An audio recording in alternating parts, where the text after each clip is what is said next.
ಇವತ್ತಿನ ಈ ವಿಡಿಯೋದಲ್ಲಿ CSIR CEERI requirement 2025 notification application ನೀವು ಅಪ್ಲೈ ಮಾಡಲಿಕ್ಕೆ ಲಾಸ್ಟ್ ಡೇಟು ಮತ್ತು ಕ್ವಾಲಿಫಿಕೇಶನ್ ಏನಾಗಿರಬೇಕು ಎಲ್ಲ ವಿವರವಾಗಿ ವಿಡಿಯೋದಲ್ಲಿ ಹೇಳಿಕೊಡಲಿದ್ದೇನೆ. ಅರ್ಜಿಯನ್ನು ಸಲ್ಲಿಸುವುದು ಯಾವ ರೀತಿ ಎಲ್ಲ ವಿವರವಾಗಿ ಈ ವಿಡಿಯೋದಲ್ಲಿ ಹೇಳಿಕೊಡಲಿದ್ದೇನೆ.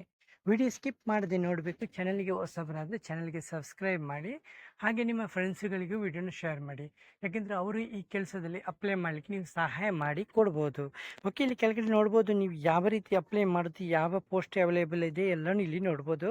ಆರ್ಗನೈಸೇಷನ್ ಇದೆಯಲ್ಲ, ಇದು central electronics engineering research institute ಅಂತ ಹೇಳ್ತಿದ್ದಾರೆ. CSIR ಮತ್ತು CERI ಅಂತ ಹೇಳ್ತಿದ್ದಾರೆ. ಮತ್ತು ಪೊಸಿಷನ್ ಇದೆಯಲ್ಲ, ಇದು ಟೆಕ್ನಿಷಿಯನ್ ಮತ್ತು ಟೆಕ್ನಿಕಲ್ ಅಸಿಸ್ಟೆಂಟ್ ಅಂತ ಹೇಳ್ತಾರೆ. ಮತ್ತು ಜಾಬ್ ಲೊಕೇಶನ್ ಇದು ರಾಜಸ್ಥಾನ್ ಆಗಿರುತ್ತೆ, ಪಿಲಾನಿ ರಾಜಸ್ಥಾನ್. ಮತ್ತು ವೇಕೆನ್ಸಿ ಇದೆಯಲ್ಲ, ಖಾಲಿ 17 ಪೋಸ್ಟ್ ಇಲ್ಲಿ ಅವೈಲೇಬಲ್ ಇದೆ. ಮತ್ತು ಲಾಸ್ಟ್ ಡೇಟ್ ಇದೆಯಲ್ಲ, ಅದು ನಿಮಗೆ 28 ಮಾರ್ಚ್ 2025. ಮತ್ತು ಇದಕ್ಕೆ ಅಪ್ಲೈ ಮಾಡಲಿಕ್ಕೆ ಇದೆಯಲ್ಲ, ಮೇಲ್ ಮತ್ತು ಫಿಮೇಲ್ ಇಬ್ಬರು ಕೂಡ ಇದರಲ್ಲಿ ಅಪ್ಲೈ ಮಾಡ್ಬೋದು. ಮತ್ತು ಇದು ಎಕ್ಸಾಮ್ ಇದೆಯಲ್ಲ, ಸೆಲೆಕ್ಷನ್ ಪ್ರೊಸೆಸ್ ಇದೆಯಲ್ಲ, ರೈಟ್ ಆ್ಯಂಡ್ ಟೆಸ್ಟ್ ಇರುತ್ತೆ, ಇಂಟರ್ವ್ಯೂ ಇರುತ್ತೆ, ಮತ್ತು ಸ್ಕ್ರೀನ್ ಟೆಸ್ಟ್ ಮತ್ತು ಮೆರಿಟ್ ಟೆಸ್ಟ್ ಅಂತ ಹೇಳ್ತಾರೆ. ಮತ್ತು ಇದು CSIR ರಿಕ್ವೈರ್ಮೆಂಟ್ ಇದೆಯಲ್ಲ, ಪೊಸಿಷನ್ ಡೀಟೇಲ್ಸು ಟೆಕ್ನಿಕಲ್ ಅಸಿಸ್ಟೆಂಟು 9 ಮತ್ತು ಟೆಕ್ನಿಷಿಯನು 8 ಅಂತ ಹೇಳ್ತಿದ್ದಾರೆ. ಮತ್ತು ಇಲ್ಲಿ ಸ್ಯಾಲರಿ ಪ್ಯಾಕೇಜು ಟೆಕ್ನಿಕಲ್ ಅಸಿಸ್ಟೆಂಟು 35,000ದಿಂದ 1,12,000 ಪರ್ ಮಂತ್ ಅಂತ ಹೇಳ್ತಾರೆ. ಮತ್ತು ಟೆಕ್ನಿಷಿಯನು 19,900ರಿಂದ 63,200 ಅಂತ ಹೇಳ್ತಾರೆ ಪರ್ ಮಂತ್.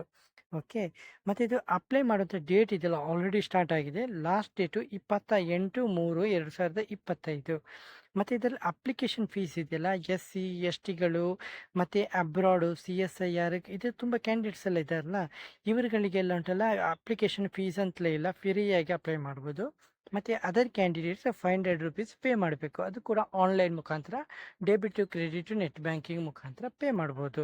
ಓಕೆ, ಹಾಗೆ ಇಲ್ಲಿ ಕೆಳಗಡೆ ನೋಡ್ಬೋದು ಏಜ್ ಲಿಮಿಟ್ ಇದೆಯಲ್ಲ, 28 ವರ್ಷ ಆಗಿರಬೇಕು. ಏಜ್ ರಿಲ್ಯಾಕ್ಷನು SC STಗಳಿಗೆ 5 ವರ್ಷ, OBCಗಳಿಗೆ 3 ವರ್ಷ.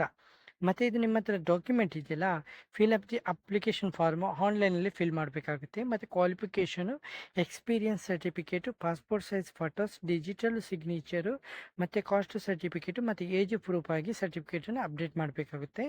ಹಾಗೆ ನೀವು ಇಲ್ಲಿ ನೋಡ್ಬೋದು ಕೆಳಗೆ ಕ್ವಾಲಿಫಿಕೇಷನು ಟೆಕ್ನಿಷಿಯನ್ಗೆ 10 ಪಾಸು ಮತ್ತು ಸೈನ್ಸ್ ಸಬ್ಜೆಕ್ಟು ಮಿನಿಮಮ್ 55% ಮಾರ್ಕು, ಮತ್ತು ITI ಸರ್ಟಿಫಿಕೇಟ್ ಇರಬೇಕು. ಮತ್ತು ಈ ಫೀಲ್ಡಲ್ಲಿ 3 ವರ್ಷ ಎಕ್ಸ್ಪೀರಿಯನ್ಸ್ ಇದ್ದರೆ ಬೆಟರ್ ಆಗಿರುತ್ತೆ.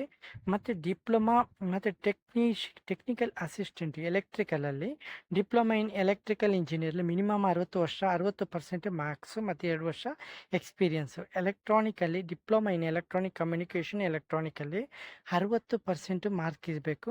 ಮತ್ತು ನಿಮ್ಮ 3 ವರ್ಷ ಎಕ್ಸ್ಪೀರಿಯನ್ಸ್ ಇರಬೇಕು. ಮತ್ತು ಕಂಪ್ಯೂಟರಲ್ಲಿ BSc information technology computer science ಅಂತ ಹೇಳ್ತಾರೆ. ಇದರಲ್ಲಿ ಮಿನಿಮಮ್ 60% ಮಾರ್ಕ್ ಮತ್ತು 2 ವರ್ಷ ಎಕ್ಸ್ಪೀರಿಯನ್ಸ್ ಅಂತ ಹೇಳ್ತಾರೆ. ಮತ್ತು ಅಪ್ಲೈ ಮಾಡಲಿಕ್ಕಿದೆಯಲ್ಲ, ಇಲ್ಲಿ ಕೆಳಗಡೆ ನೋಡ್ಬೋದು ಯಾವ ರೀತಿ ಅಪ್ಲೈ ಮಾಡೋದಂತ. ಇಲ್ಲಿ ನೋಡ್ಬೋದು ಲಿಂಕ್ ಬಟನ್ ಕ್ಲಿಕ್ ಮಾಡಿ ನೀವು ಲಿಂಕಿಗೆ ಅಪ್ಲೈ ಮಾಡ್ಬೋದು. ಹಾಗೆ ಇಲ್ಲಿ ಡೌನ್ಲೋಡ್ ಬಟನ್ಗೆ ಕ್ಲಿಕ್ ಮಾಡಿ ನೀವು ನೋಟಿಫಿಕೇಷನ್ನ ಡೌನ್ಲೋಡ್ ಮಾಡ್ಕೊಳ್ಬೋದು. ಓಕೆ, ಹಾಗೆ ನಿಮಗೆ ಹೆಚ್ಚಿನ ಮಾಹಿತಿ ಬೇಕಾದರೆ ಇಲ್ಲಿ ಕೆಳಗಡೆ ಕಾಂಟ್ಯಾಕ್ಟ್ ಅಸ್ ಪೇಜ್ ಇದೆಯಲ್ಲ, ಇಲ್ಲಿ ನಿಮ್ಮ ಕಮೆಂಟಲ್ಲಿ ಕಮೆಂಟ್ ಮಾಡ್ಬೋದು, ನಾನು ನಿಮಗೆ ಆನ್ಸರ್ ಮಾಡ್ತೇನೆ ಫ್ರೆಂಡ್ಸ್. ವಿಡಿಯೋ ಇಷ್ಟವಾದರೆ ಚಾನಲ್ಗೆ ಸಬ್ಸ್ಕ್ರೈಬ್ ಮಾಡಿ. ಹಾಗೆ ನೆಕ್ಸ್ಟ್ ವಿಡಿಯೋದಲ್ಲಿ ಸಿಗುತ್ತೇನೆ ಫ್ರೆಂಡ್ಸ್. ಅಷ್ಟವರೆಗೆ ಜೈ ಹಿಂದ್, ಜೈ ಕರ್ನಾಟಕ, ಜೈ ಭಾರತ್.